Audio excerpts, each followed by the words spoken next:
Sevgili dostlar, kıymetli takipçilerim, YouTube kanalıma hoş geldiniz. Bugün sizlere 2020 model arkamda görmüş olduğunuz Ford Focus'u tanıtımını yapacağım.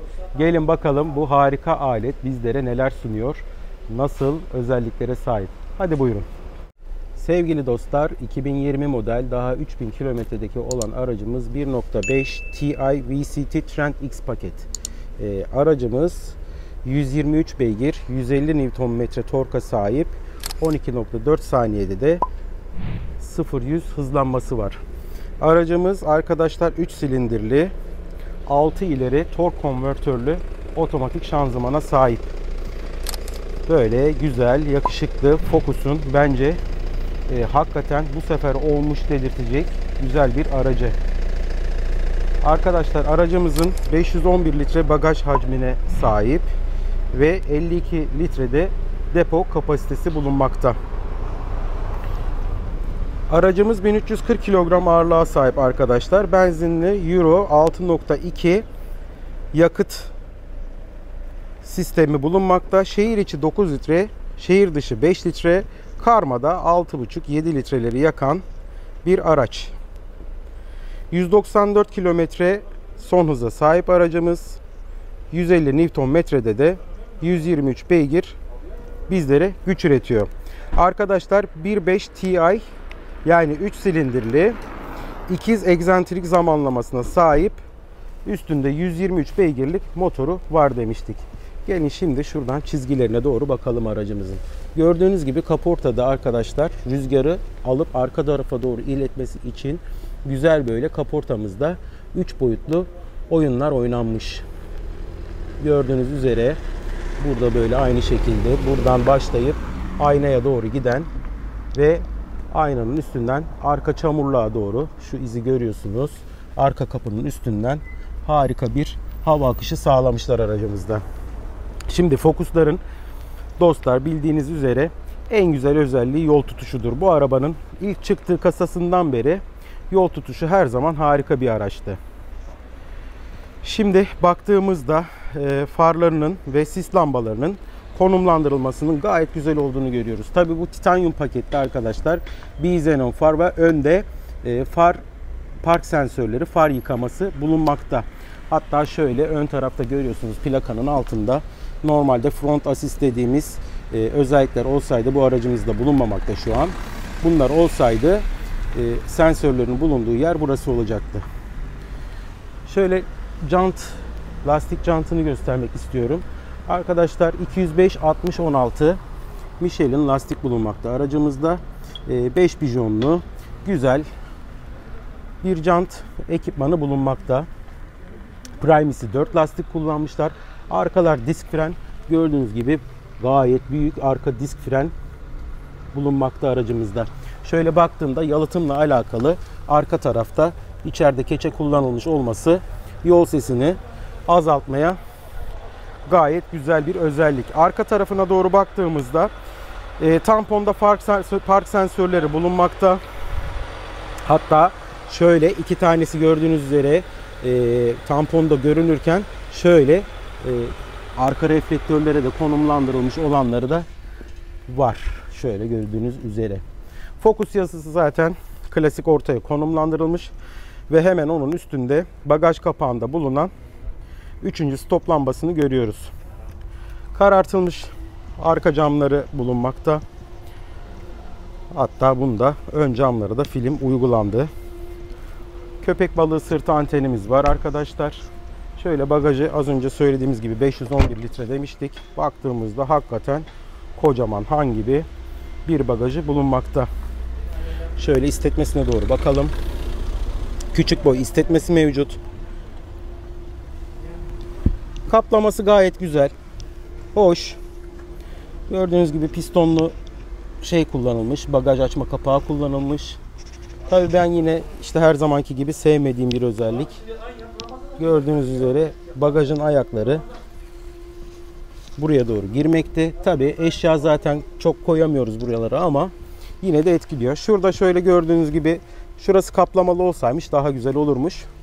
Fakat bagaj kapağımızda gördüğünüz üzere keçe bulunmakta. Tabii ki dediğim gibi şu ayakları kaplasalardı daha güzel olurmuş. Ama 511 litre bagajının hacminin olması 4 kişilik bir aile için gayet ideal. Şimdi sevgili dostlar, bagajımızın iki taraftan kapatabiliyoruz. Bir tanesi burada, bir tanesi burada. Şöyle kapatalım. Güzel, çok ağır olmayan bir bagaj kapağımız bulunmakta. Kapanması da gayet şık. Şöyle arka tarafına doğru geçelim. Evet, arka tarafına baktığımızda şuradaki kullanılan malzeme gayet sert bir malzeme. Burada kullanılan malzeme güzel. Metal, krom bir şey takılmış, kapı açma kolu. Şurada kumaş kullanılmış. Şuradaki malzeme burayla aynı. Fakat ince bir detay var dostlar. Gördüğünüz gibi kapı gözlerinde yine ses çıkmasın diye burada da keçe kullanılmış. Arka koltuğuna baktığımızda çok yüksek olmayan bir şaft tünelimiz bulunmakta. 1/2 oranında yatan arka koltuklarımız bulunuyor. Kafalıklarımız gayet güzel. Isofix bağlantıları vesaire aracımızda zaten standart. Baktığımızda arkadaki oturanlar için okuma lambası var. Keza yine 4 tane, şöyle ön tarafa da bakıyorum. Evet, 4 tane el tutamacı da mevcut.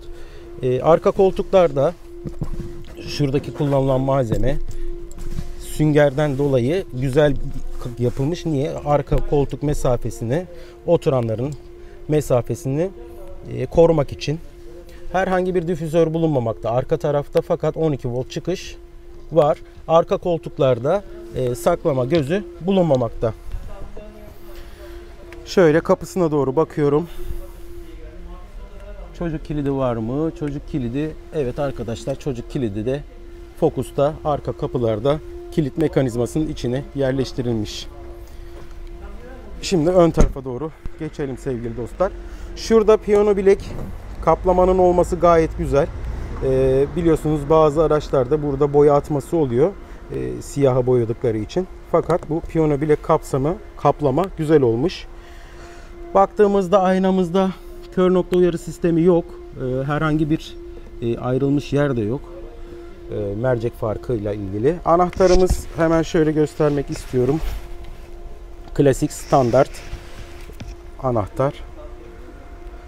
Gördüğünüz üzere 2 kere basarak arka bagaj kapağını, şunlara basarak da aracımızın kapılarını açıp kapatabiliyoruz. Aynı zamanda ön kapıdan da manuel olarak açabiliyoruz. Şimdi ön kapıya geçtik.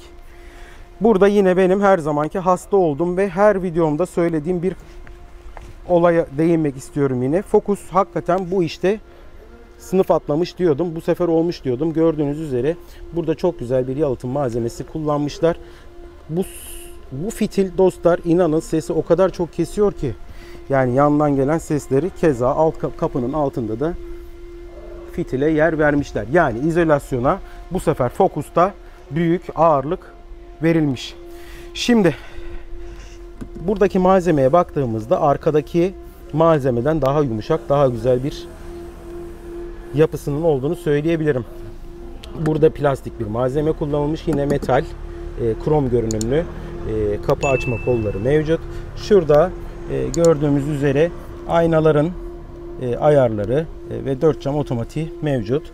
Şurada böyle biraz deri gibi bir malzeme var. Hatta suni deri, evet, suni deri, plastik bir malzeme değil dostlar. Suni deri bir malzeme kullanılmış. Burası kumaş. Yine gözlerden kaçmayan güzel bir keçeyle kaplanmış kapı gözümüz bulunmakta.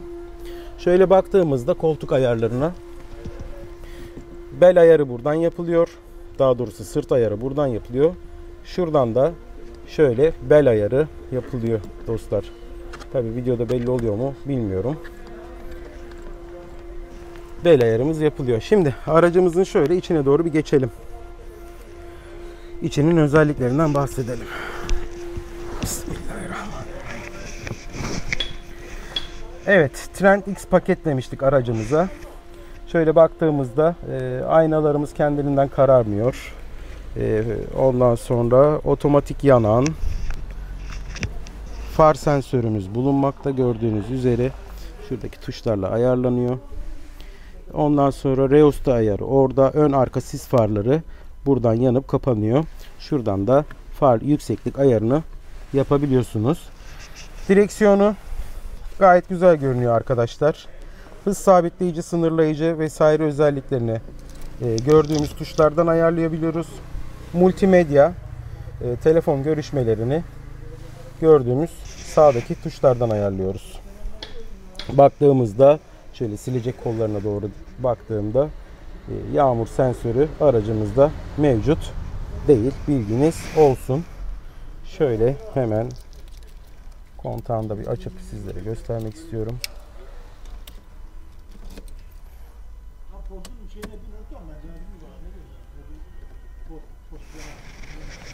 Şöyle ortada konumlandırılmış küçük bir tane TFT ekrana sahip ses sistemimiz var. Yani kontağı takar takmaz ekranlarımız geliyor. Şöyle baktığımızda multimedya sisteminin tuşları burada. Ses açma kapama, radyo arama istasyonları ve diğer tuşlar burada. Fiziksel dokunmatiği yok arkadaşlar.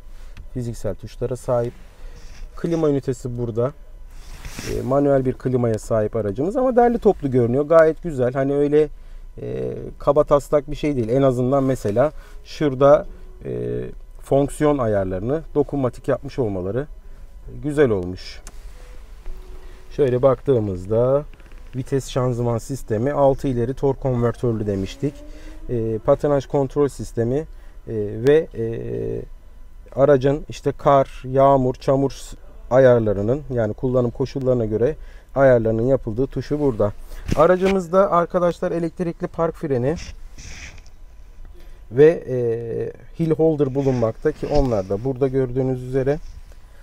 Gayet güzel, şık, alınabilir bir araba. Göğsüne baktığımızda güzel yumuşak bir malzeme kullanılmış. Burada plastik bir malzeme var. Airbag yazımız burada konumlandırılmış. Yani trim sesi yapar mı ileride? Zannetmiyorum. Trim sesi çıkaracak bir durumda değil. Gayet güzel. Direksiyon derimiz gayet güzel. Yani alınabilecek bir araba arkadaşlar. Şöyle baktığımızda makyaj aynalarımız şoför tarafında ışıklı değil. Fakat işte ön tarafa da konumlandırılmış 2 tane okuma lambası bulunmakta. Gelin şimdi motorunu şöyle bir göstereyim size. Arkadaşlar 6 tane hava yastığı var aracımızda. Şöyle yükseklik ayarlı emniyet kemerinin olması da konfor unsurlarını arttıran hususlardan. Yol tutuşundan bahsettik. Yol tutuşu bu aracın Focus'un zaten olmazsa olmazlarından. Güzel. Yol tutuşu gayet başarılı. Zaten Focus'un en güzel özelliklerinden biri. Şimdi tabi eski modellerinde arkalar tam bağımsızdı. Fakat şu an artık torsiyon çubuklu diye biliyorum. Yanlışım varsa siz de zaten yorumlarda yazabilirsiniz. Motoruna baktığımızda arkadaşlar ne demiştik? 3 silindirli 1.5 motoru sahip aracımız. Çift zamanlı egzantrik özelliği bulunmakta. Motor kapotumuzda yalıtım keçesi kullanılmış. Bu da güzel bir özellik. Zaten aracımızı çalıştırdığımızda hiç sesi çıkmıyor bile. 3 silindirde herhangi bir vuruntu vesaire yok. Yani hissetmiyorsunuz bile arabanın 3 silindir olduğunu. Fakat bir takım yorumlara baktığımda rampada 123 beygirin ve atmosferik motorun eksikliklerinden bahseden arkadaşlar, kullanıcılar olmuş. Şöyle arkadaşlar, ama derli toplu kutu gibi bir motora sahip. Evet sevgili dostlar, bir videomuzun daha sonuna geldik. Aracın tanıtımının da bana destek olan Eroğlu Otomotiv'e, Ceyhun kardeşime ve Burak abime de ayrıca teşekkür ediyorum. Diğer videolarda görüşmek üzere sevgili dostlar. Hoşça kalın.